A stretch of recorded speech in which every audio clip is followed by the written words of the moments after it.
Sabe, toda prova tem uma história para contar. Uma impressão digital, uma cápsula de bala, qualquer coisinha. Mas como é que a gente garante que essa história chegue intacta, sem nenhuma vírgula fora do lugar, até o tribunal? Hoje, a gente vai rastrear a jornada de uma prova. Uma verdadeira biografia onde cada capítulo precisa ser perfeito. Vamos descobrir por quê. Pensa numa cena de crime.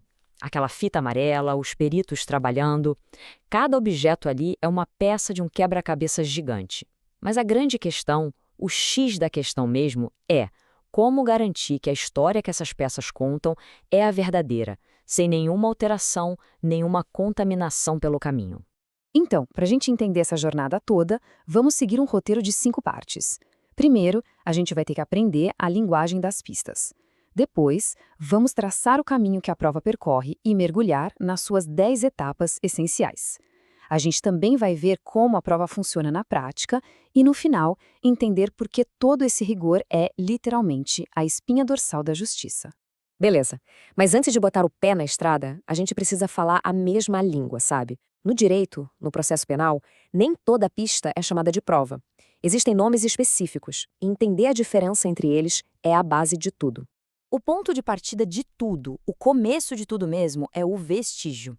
A lei diz que ele é a matéria-prima da investigação. Pensa assim, é qualquer item encontrado na cena do crime, desde algo super óbvio, como um projétil, até o quase invisível, como uma única fibra de roupa. Agora, olha que interessante essa evolução. Um vestígio só se transforma em evidência depois de passar pela lupa da perícia. É a ciência que bate o martelo e diz: sim, este vestígio aqui está diretamente ligado ao crime. É quando a suspeita vira um fato científico. E aí entra um terceiro termo na nossa conversa, o indício.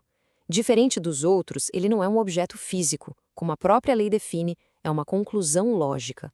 É quando um fato que já foi provado nos faz deduzir outro. Por exemplo, encontrar o celular da vítima com o suspeito. Não é a arma do crime, claro, mas é um indício fortíssimo da participação dele.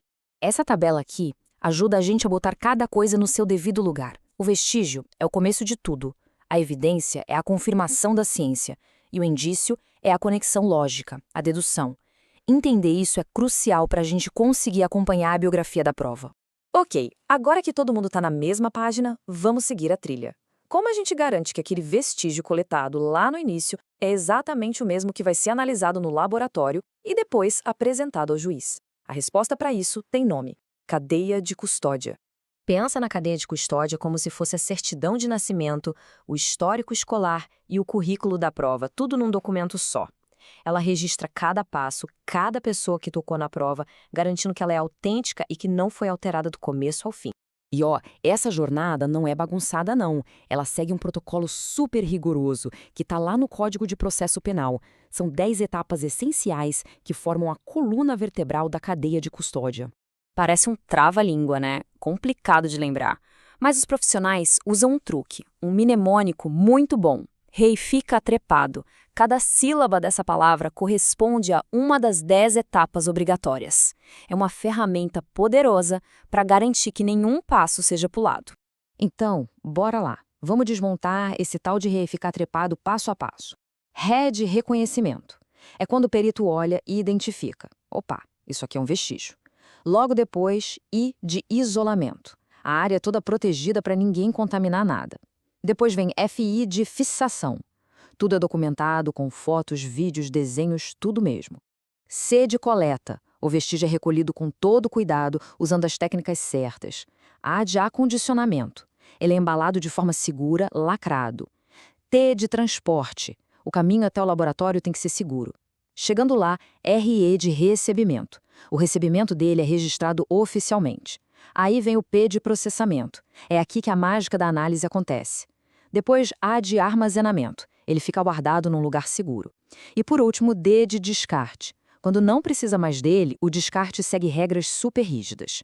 Cada passo tem uma assinatura. É um fluxo contínuo, todo documentado. Tá, a teoria é bonita, mas e na prática? Como é que isso funciona no dia a dia da investigação? Vamos dar uma olhada em alguns procedimentos onde a coleta de provas é o personagem principal. Vamos pegar um exemplo clássico: a busca e a apreensão. A lei é bem clara, principalmente sobre a busca na casa de alguém. precisa de autorização do juiz. Com o mandado na mão, os agentes podem procurar de tudo: criminosos, armas e qualquer objeto que possa servir como prova do crime. E aqui tem um ponto que, olha, é fundamental entender a diferença. A busca pessoal, aquela revista na rua, não precisa de mandado, mas tem que ter uma fundada suspeita. Já a busca domiciliar é muito mais restrita.